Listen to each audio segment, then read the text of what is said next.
chipo ndasara ndega Makumbe Production Terry waiwa Songa kondo Kutinganganga Nyarara chipo Terry wayenda Moyo wangu sara shungu Nabaikana andisiku zutambira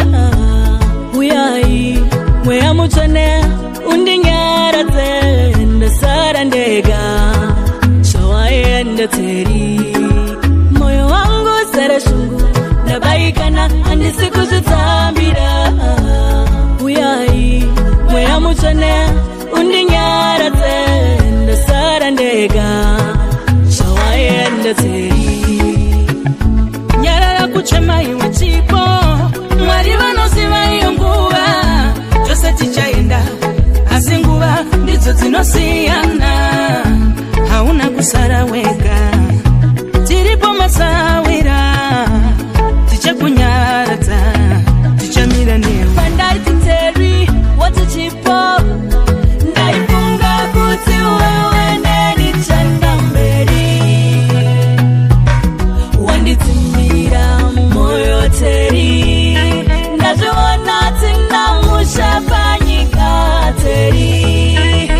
I'm in pain Nyarara kuchema iwe chipo Nyarara kuchema I'm in pain Nyarara kuchema iwe chipo Nyarara kuchema Basi alikuta Terry wandisia ndichichema Basi alikuta Terry wandisia ndichichema Chukwadi mwenewe ruba atana Muridziwe ruba atora Mwenewe ruba atana Muridziwe ruba atora Mwenewe ruba atana Inini newe Shabizara mwene mwari Inini newe Ameno nchaimba seyi Pasina iwe Tabete gazira sita Tese newe Ndichaimba naniko Ndichafara nani Ndichatora naniko Ndichataura nani Mari achatumira mweya munyaradzi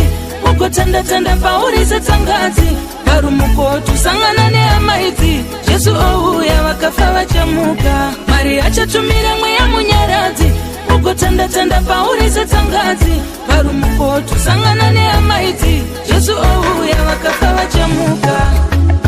Basi alikuta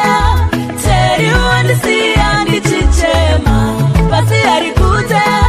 Terry wandisia ndichichema Chukwadi mwenewe ruba atana Muridziwe ruba atora Mwenewe ruba atana Muridziwe ruba atora Mwenewe ruba atana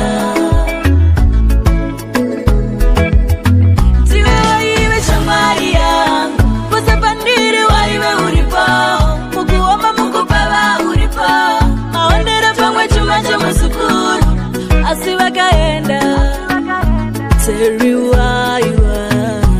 Asiwakaenda Terry waiwa Pawakatisiya ndaifunga idambe Chimwe ndiri kurota ini ndainda pepuka Pawakatisiya ndaifunga idambe Chimwe ndiri kurota ini ndainda pepuka